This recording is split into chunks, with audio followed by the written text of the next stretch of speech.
Great. We're basically done pulling the top end, and now it's time to dig into the cases. But before we get started again, I want to remind you of a few things before we start up again. First, there's safety. As always, use protective devices like eye protection and gloves. Also make sure when using chemicals that you're not huffing that shit in. Secondly, as you're already aware of, we're going to find nuts, bolts, and other stuff stuck and not easily removable. As I noted at the start of the first video, do not force things, but follow this guide when you run into these problems.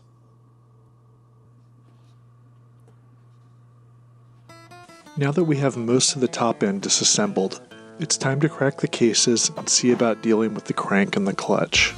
Before we can get started removing the chain case cover, we'll start by placing a few rags or paper towels below your engine, as we expect that there will be some gear oil still left in your cases. Now, take a 10mm socket wrench and get started removing all the nuts around the chain case cover. Place them and the wavy washers aside in a separate bowl. Normally the chain case cover should split pretty easily, but in some cases it won't, or it won't come easily. Whatever you do not try to pry your cases apart, as they're made from aluminum and pot metal and they can easily be damaged this way. Instead, take a pair of large pliers and try compressing the clutch arm. This should internally push the chain case away from the cases and help separate them. Okay, but in my case this didn't work. And in my case, the previous owner had used a wee bit too much gasket glue and basically glued the two halves together. So in extreme cases like mine, what you want to do is you want to heat up the chain case and then try the clutch trick again. If this doesn't work, first follow the seam of the chain case and the cases back behind the kickstart lever near where the exhaust stub is. You should find about a 1 centimeter round square area of the cases doesn't match up with the chain case cover. What you're going to do here is you're going to take a rubber mallet and you're going to hit that area of the chain case in order to get it to split, as you're seeing me do here. As always, be careful doing this, as you can easily damage your cases in cases like this. If this doesn't work, then it's time to take your cases to a specialist. Now that you've split your cases, place the chain case aside for the moment as we work on removing the crank.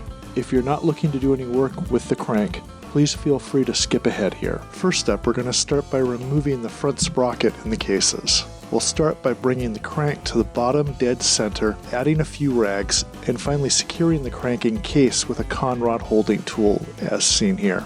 With the crank now secure, we use an impact or a socket wrench and remove the bolt that holds the front sprocket in. You should also be able to pull the spring and the cush drive assembly. With these out, you should be able to lift the front sprocket out of the chain case. Once free, go around and slip the chain from the cases. You should be left with the castellation sleeve and the crank. The castellation sleeve should now easily come loose in your hands. The castellation sleeve, in most cases, should easily come loose in your hands by simply pulling it. Otherwise, what you want to use is a Lambretta castellation sleeve tool to remove it. Once you're done pulling this should leave the crank bottom dead center while still attached to the cases. Next up, use a rubber mallet and lightly tap the crank free of the bearing from the chain side. Once the crank comes loose of the bearing, you'll direct the conrod to move through the far-sided transfer port. You can then rotate the crank out of the cases as you see me doing here. Now that you've removed the crank, place it aside. Following that, rotate the cases around so that you can access the case side seal and bearing for the crank. The plate is held down by 4 screws that have been punched in. What this means is that you just can't use a bladed screwdriver to remove these. Instead, you'll need to use a special tool for extracting the screws here. That being a manual impact driver and a 1/8 inch electric drill. Start with the drill and slowly drill out the little punches found on each of the screws. Be very careful not to go too deep when doing this part of it. And yes, you'll be replacing the screws and plate when we're done here. Next, apply some heat to help expand everything so the screws are easier to turn. Lastly, place the impact driver screw bit into the first screw and start tapping it with a hammer. The force of the hammer will turn the bladed screwdriver and keep it seated. Rinse and repeat with the remaining screws. You should now be able to easily pull the plate, gasket, and seal free. Once done, flip the cases back over to the chain side and we'll see about removing the bearing. Start by heating up the cases around the bearing. Then using a small block and mallet, tap the bearing out. With the sprocket and the crank out, it's time to remove the chain guide. Start by using a hammer and a screwdriver to tap the key that holds the two bolts that keep the chain guide to the cases. Once tapped out, use a 10mm socket to remove the two bolts. You can now remove the chain guides and chain from the case. Start by attaching the Lambretta clutch compressor tool to the cases as you see here. Slowly start to hand wind the center shaft so it can compress the clutch. Once the clutch is compressed enough, take a bladed screwdriver or a pair of needle nose pliers and remove the retaining clip as you see here. After its removal, you can uncompress the clutch, which should free up all the clutch plates and springs. All of these should pull straight up and out. If these are in good shape, place them aside in a bowl partially filled with gear oil so that they're ready to go back into the clutch when you're done. Next up, we're going to remove the rest of the clutch basket. Start by tapping the tap safety washer flat so you can easily access the 22mm center nut here. Then we'll need to attach the special Lambretta tool as you see here so the clutch basket stays in place. Install as you see here. Once installed, you should be able to use either a 22mm socket wrench or a 22mm socket and impact wrench. You can easily unscrew the center nut and keep the rest of the basket in place. Once the nut is removed, you should be able to pull up on the remaining clutch basket, placed aside with the rest of the clutch parts. Start off by checking your chain for any wear or damage. Then move into the front sprocket and castellated sleeve, and if you find any wear, chips, or damage to these pieces, be prepared to replace them. Next up, we'll check the crank. Start by checking the spline, then the key, and then check the big end bearing. You can check the big end bearing and make sure that it moves freely, but without any up or down or side to side movement. Also try spraying a little bit of oil into the big end bearing. Watch and check for red rust. If you find any problems, be prepared to either replace or have the crank rebuilt. Lastly, check your clutch bell for any problems such as bulging or any wear to the teeth. Now that we have the clutch taken care of, it's time to dig deep into the bottom end. We'll get started here by removing the 6 11mm nuts that lock the end plate to the case. Once removed, you'll notice that the end plate doesn't just come out because it's such a tight fit. To remove the end plate, you'll need to use either two 6mm bolts or two Lambretta special tools as seen here. Insert both and twist until you feel each rest against the case. Then, give each in succession a half twist, working back and forth between the two. Notice that the plate begins to slowly pull away from the cases. In some cases, expect the plate to not pull evenly away, and in these cases you can use a rubber mallet as seen here to lightly tap on the edges until it evens out. Keep turning in half-turn increments until the plate loosens and pulls completely away from the cases. This will expose the gears, axles, and selector spider. With the gearbox end plate removed, this is a good chance to check the bearing. Start by checking how easily it rolls. Also check its left to right movement, as well as up and down. Lastly, spray a little bit of oil into it. Check to see if any red rust comes away. If you find any problems, now is a good time to remove the bearing. To remove, turn the end plate up as you see it here. Using a set of circlip pliers, start by removing the large circlip. Then turn the end plate over. Next step, heat the plate and the bearing. This can take upwards of 5 to 10 minutes depending on your heating source, so this is going to take some time. The heat will expand the aluminum and make it easier to remove the bearing.